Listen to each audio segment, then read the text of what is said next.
I'm John Stephens-Lewallen. This is my wife, Barbara Stephens-Lewallen, and we're a couple of seaweed harvesters.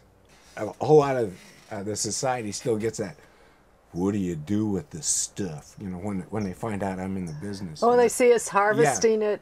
They want to know what we're doing with it. Yeah. And we say we eat it, and they're like, oh, how can you eat that? I think it took the time that we've taken now, 28 years from when we began, to overcome the gut prejudice against eating seaweed in Western culture to where people can actually approach it for what it is, which is a very delectable food. The radical whole food movement was my first market.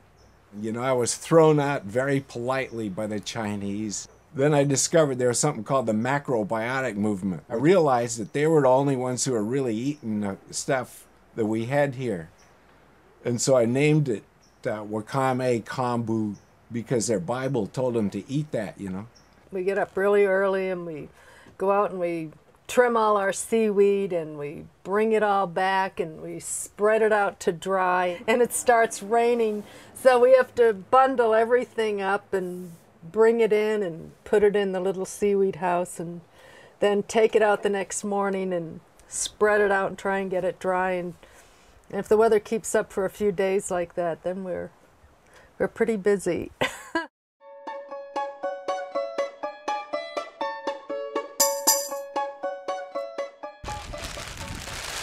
These tips here, particularly in British herbalist lore, are considered to be a cure-all. They'll taste sweet. You could put them in food. You can find them on both coasts if you look very carefully most times of the year.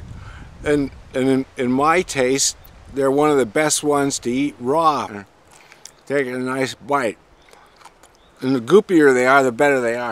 This is sea lettuce, olive, one of the many species that exist here in California. In Japanese, various of the green marine algae are called green nori or owl nori.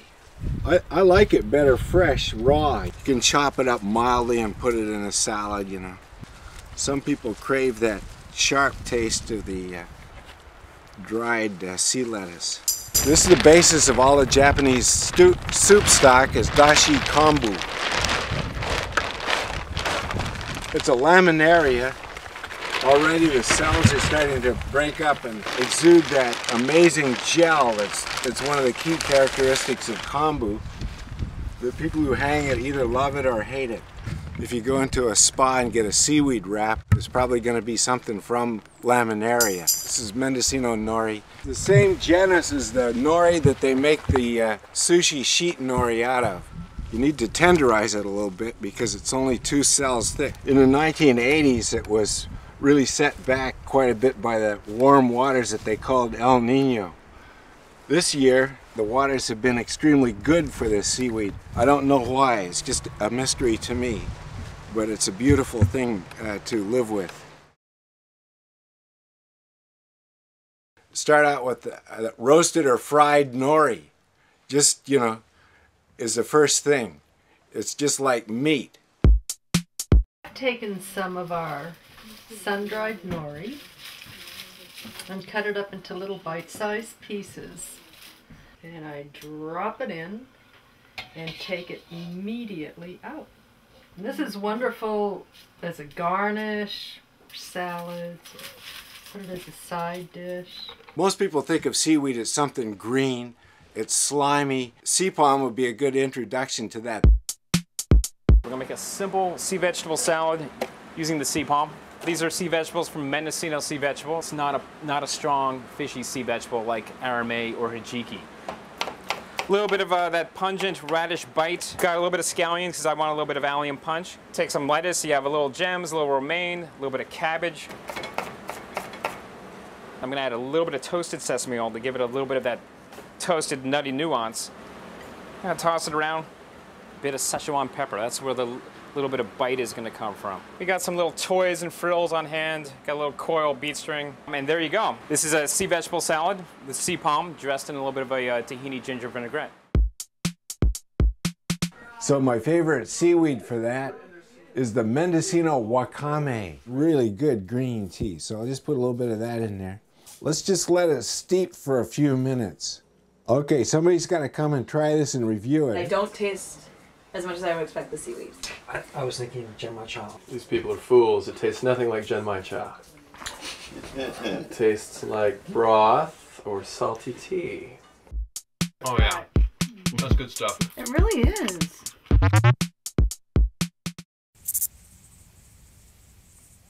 You can make the best seaweed in the world with the good old hot Northern California sun. It can all be done on some kind of screens or some kind of lines. Melinda, why don't you just get down and show them how to hang it? Right now it's like a nice brownish, light brownish color, but when it dries it gets completely black, but it rehydrates really easily.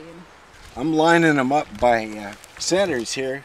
Then we just fling it over the line. When it snaps a line together, we push in the spreaders and open that up. These are rough ropes, sisal rope, and it's real cheap rope. Nylon rope is too slithery.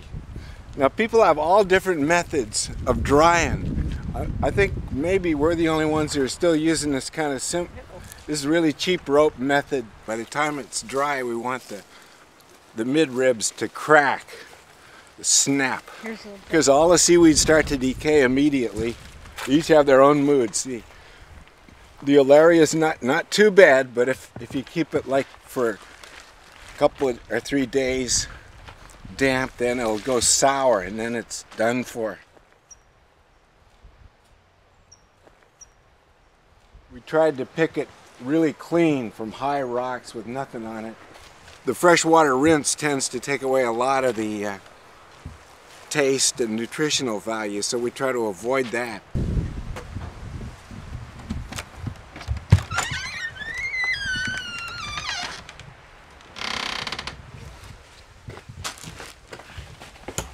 Here you can see our different stages of seaweed storage. This stuff is almost dry. It's waiting for one really hot day so that I can put it out there and get it crisp. So that then we'll put it in a box and put it in a storage room. That way it'll be nice and fresh and stable for many years. The tides are unusually low around times of the new moon and full moon. You'll have a series of about 5 or 6 days where there are minus tides, is what they're called. Once you find where the seaweed lives, then you go back there the next year. That's where it's going to be. If the sand isn't covered it Yeah. up. And the water's in the right mood, but they each have a home. They have a specific place. They have holdfasts holding them to where they like to be. You can't make a deadly mistake trying seaweed. We're talking about seaweed that's growing on rocks. We're not talking about seaweed that's detached and drifting. Anyone can harvest 10 wet pounds of seaweed in California per day. Your basic hazard is slipping and falling on the rocks. So Yeah. your mantra is watch every step, you know. Out of hundreds of species of seaweed on both coasts, over there the dulse is the ancient power seaweed. Here it's the nori. They're both reds. Browns are like wakame, kombu. A generic term for a brown seaweed is kelp. There's a little bit of dulse growing here, but not much, and it's a different species from the East Coast.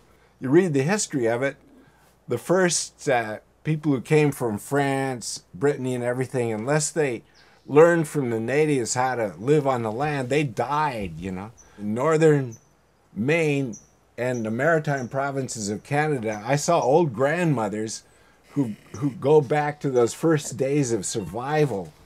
And they say, get that dulse in for the winter, you know. Keep it in You've the got to attic. get You that have to have dulse it in.